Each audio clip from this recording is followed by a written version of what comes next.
রাধে রাধে বন্ধুরা, কেমন আছো তোমরা সবাই? আশা করি অনেক ভালো আছো। ভগবানের কৃপায় আমরাও কিন্তু খুব ভালো আছি।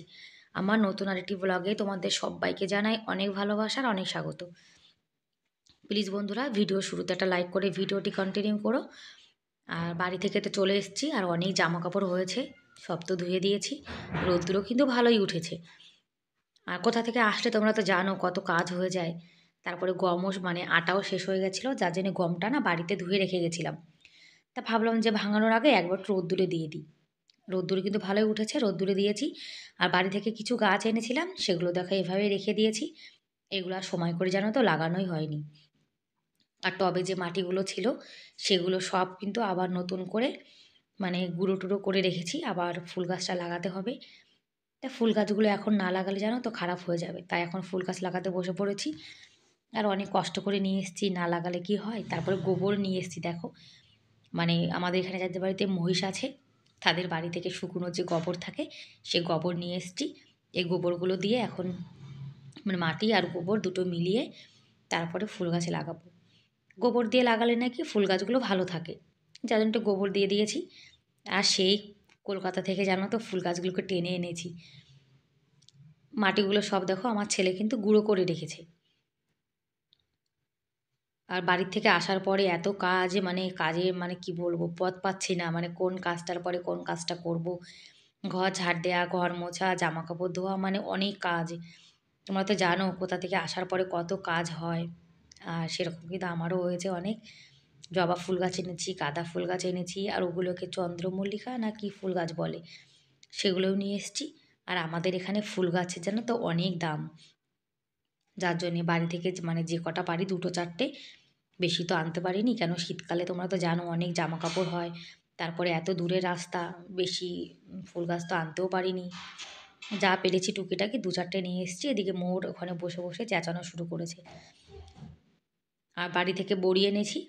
তা আমার মা বলেছে বড়িগুলো আবার একবার ভালো করে রোদ্দুরে দিয়ে দিস। বড় ডাব্বাতে বড়ি, প্লাস্টিকে বড়ি, তার মানে আমি 1 বছরের বড়ি কিন্তু একবারেই নিয়ে এসেছি। ভাবছি আবার কবে বাড়ি যাব কি না, বেশি করে বড়ি মা দিয়ে দিল। যে আমি না বড়ি খুব ভালো খাই জানো তো। তাই আমার মা বড়ি দিয়ে রেখেছিল আমার জন্য, বললো বাড়িতে যে মানে একটু রোদ্দুরে দিবি তাহলে অনেক দিন ভালো থাকবে। তা আমাদের এখানে যা রৌদ্র, একদিন দিলে কিন্তু ভালোই হয়ে যায়। কিন্তু এখন একদিন দিলাম, আবার 3-4 দিন পরে আবার একদিন দিয়ে দেবো। বড়ি যত রোদ্দুরে দেওয়া হয় তত ভালো থাকে, না হলে কিন্তু বড়িতেটা কেমন গন্ধ হয়ে যায়। আর বড়ি আমার খুব প্রিয় জানো তো, বড়ি ভাজা দিয়ে ভাতও খেতে পারি, আবার তরকারির মধ্যে বড়ি দিলেও কিন্তু ভালো লাগে। আর আমাদের এখানে ভীষণ শীত, কলকাতাতে গেছিলাম, ওখানে তো একদম শীত নেই, নেই যাকে বলে। শুধুমাত্র একটা চাদর পরলেই কিন্তু হয়ে যায়। আর দুটো বড়ি দেখো আলাদা আলাদা প্লাস্টিকে দিয়েছি, আর যা বোতল টোতল এনেছিলাম সবগুলো কিন্তু ধুয়ে দিয়েছি। আর তোমাদের সঙ্গে পরের একটা ভিডিওতে শেয়ার করবো যে আমি কি কি মানে বাড়ি থেকে জিনিসপত্র কিনে এনেছি। ফুল গাছগুলো লাগিয়ে হালকা একটু জলও দিয়ে দিলাম। শীতকালে গাছে কিন্তু বেশি জল না দিলেও হয়, যার জন্য অল্পই দিয়েছি। আর আমাদের এখানে ময়ূরে এত মানে প্রবলেম করে, যার জন্য দেখো ওড়নাগুলোতে ক্লিপ মেরে দিয়েছি, যাতে ময়ূর এতে মুখ না দিতে পারে। ময়ূরের জন্য জানো তো কিছু ভালো থাকে না। তারপরে যে জামা কাপড় ওদিকে দিয়েছিলাম আবার এদিকে দিয়ে দিয়েছি, কারণ ওদিকটা না অন্ধকার মানে অন্ধকার কি মানে ছায়া পড়ে গেছে, যার জন্য জামা কাপড়গুলো আবার এই পাশে দিয়ে দিয়েছি। ফুল গাছগুলো এই পাশে রেখে দিয়েছি। গাছগুলো ভাবছি বেশি রোদ্দুরে, কেননা খারাপ হয়ে যেতে পারে। এদিকে আমার বর আবার গোপাল সোনাকে সেবা দিচ্ছে। আজকে কিন্তু একদম সিম্পল রান্নাবান্না করেছি জানো তো। বাড়ি থেকে যা টুকিটাকি সবজি এনেছিলাম সেগুলোই রান্না করেছি। আর আজকে কিন্তু বেশি কিছু রান্না করিনি। পুঁই শাক মানে পিপুলি শাকের ডাঁটা করেছি, আর মেটে আলু করেছি। মেটে আলুটা জানো তো খেতে অসাধারণ। এটা বাড়ি থেকে এনেছিলাম, আর পিপুলি শাক মানে পিপুলির ডাঁটাও বাড়ি থেকে এনেছি। আর ভাত করেছি। আর বাড়ি থেকে একটু বাটা মাছ এনেছিলাম, সেটারও একটু ঝাল মতো করেছি। মানে আমিই খেয়েছি শুধু একা, আমার বর আমার ছেলে এরা তো খায় না। এই একটা মানে এই দুটো মাছই অবশিষ্ট আছে, আর নেই। আর এটাই হলো আজকে আমার থালি বিশেষ করে, কেননা এটাতে মাছ রয়েছে তো মানে এটা আমার। এ বাড়ি থেকে যে মাছ আছে এটাই শেষ, আর নেই। তারপরে আবার যখন বাড়ি যাব তখন বাড়িতে গিয়ে আবার খাবো। আর রাত্রেবেলায় কিন্তু একটু পিঠে বানাচ্ছি। আজকে বানাবো পুলি পিঠে আর একটু পাটিসাপটা। তা আমার বরকে বলেছি নারকেল নিয়ে আসতে, উনি নারকেল নিয়ে এসছে। তা নারকেলের পুর দিয়ে কিন্তু বানাচ্ছি। আর সন্দেশ রয়েছে বাড়িতে একটু, সে সন্দেশ দিয়ে পাটিসাপটা বানাবো। আর পিঠে কিন্তু আমার ছেলে অত ভালো খায় না, যার জন্য অল্পই বানাচ্ছি। আর পুলি পিঠেটা আমার খুব ভালো লাগে, যদি দুধে একটু ভেজানো যায়, দুধে ভেজা পুলিটা খেতে অসাধারণ লাগে। কিন্তু আমি আজকে ভাপিয়ে বানাবো একটু, গোপাল সোনাকেও দেবো, আমরাও খাবো। আর বন্ধুরা, আজকের ভিডিওটি কেমন লাগলো কমেন্ট করে অবশ্যই জানিও। আর ভিডিওর কোনো অংশ ভালো লেগে থাকলে প্লিজ এটা লাইক করতে ভুলবে না। আর এরকম ভিডিও তোমরা যদি দেখতে পছন্দ করো তাহলে কিন্তু চাইলে আমার চ্যানেলটিকে সাবস্ক্রাইব করে আমার এই ছোট্ট পরিবারের পাশে থেকে যেতে পারো। আর এই কাজটি যারা অলরেডি করে দিয়েছো তাদেরকে অসংখ্য ধন্যবাদ। আর নিরামিষে ভাপ দেওয়ার কিছু নেই, যার জন্য ওইভাবেই একটা জালি দিয়ে করে ফেললাম। আর বাড়ি থেকে গুড় এনেছিলাম, গুড় দিয়ে পাটিসাপটা করব।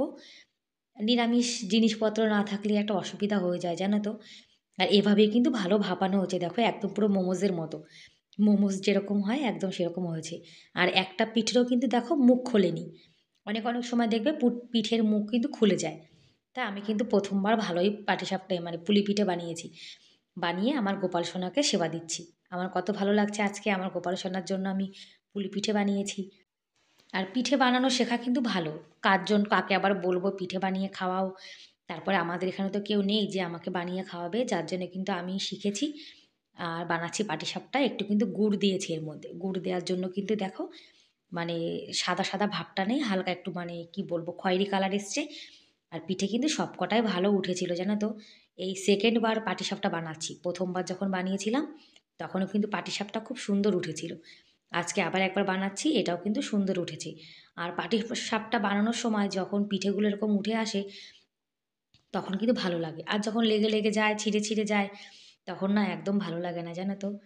আর আমার এখন কত আনন্দ হচ্ছে যে আমি একটি পিঠে বানানো শিখে গেছি। আর আমার ছেলে জানো তো একদমই পিঠে খেতে চায় না। আর বেশি বানাবো না, অল্পই বানাবো, কেননা বাড়িতে আমরা দুজন খাবো। তারপরে বাসি খেলে আবার পেটে গ্যাস ট্যাস হতে পারে, যার জন্যে অল্পই বানাচ্ছি। আর তোমরা কারা কারা মানে পৌষ মাসে পিঠে বানিয়ে খেয়েছো তারা কিন্তু কমেন্ট করে অবশ্যই জানিও।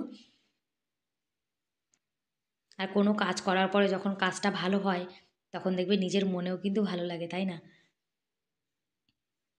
ওই যে আমার মা বাড়ি থেকে সন্দেশ দিয়েছিল, সেই সন্দেশ দিয়ে কিন্তু পাটিসাপটাটা বানিয়ে নিলাম। ব্যাস তৈরি আমার পিঠে। তাহলে পিঠে খেতে খেতে এখানেই বিদায় নিই বন্ধুরা। তোমরা অনেক ভালো থেকো, অনেক সুস্থ থেকো, বাই বাই।